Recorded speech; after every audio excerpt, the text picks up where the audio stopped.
PA Wire, PA Images. Councils who trialed a controversial scheme requiring voters to take ID to polling stations have revealed how many people were denied the chance to take part in this year's local elections. Many MPs and councillors were left furious after constituents in Woking, Gosport, Bromley, Watford and Swindon were turned away from ballot boxes if they failed to present proof of who they were.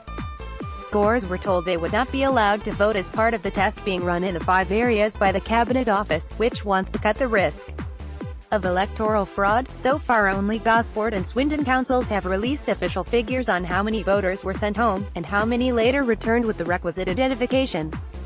The former said the overwhelming majority of its 20,612 residents who turned out brought the correct proof, with just 44 denied their right to vote. To qualify, they needed to show one form of photo ID, such as a passport or driving license, or 2 forms of non-photo ID, including council tax bills and bank statements.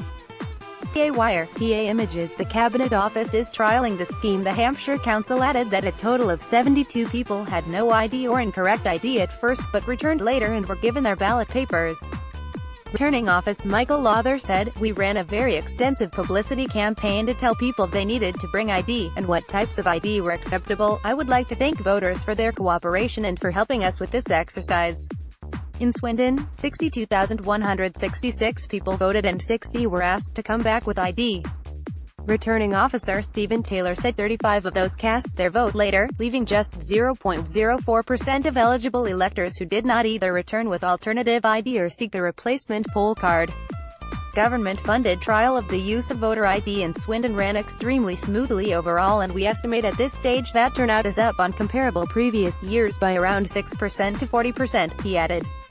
A huge amount of work went on behind the scenes here in Swindon to raise awareness of the voter ID trial, and we carried out extensive engagement with local groups following a detailed equality impact assessment which was scrutinized by the Cabinet Office, the Electoral Commission, the Association of Electoral Administrators and the Council itself. Twitter. Ellie Reeves. Bromley and Woking councils said they would put together reports including all of their data at a later date, which will be presented to the Electoral Commission and Cabinet Office.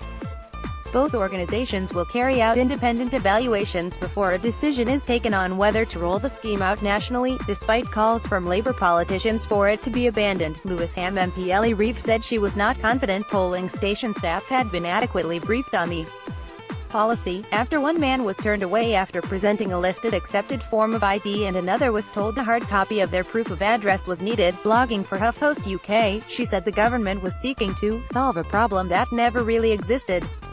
In 2017 there was only one convicted case of electoral fraud based on impersonation, she added. Furthermore, the UK's official statistics watchdog condemned the government's argument that voter fraud has more than doubled in 2 years as misleading. "I believe these proposals are far too draconian and will only serve to disenfranchise voters. Voting is a fundamental right in our society and we should be proud of this. But the notion that we can tighten access to this right, however small it may be, should worry us all." Shadow Minister for Voter Engagement, Kat Smith, claimed independent observers estimated that voters were refused a ballot paper in 21% of polling stations because they did not have ID and called on ministers to scrap the proposals.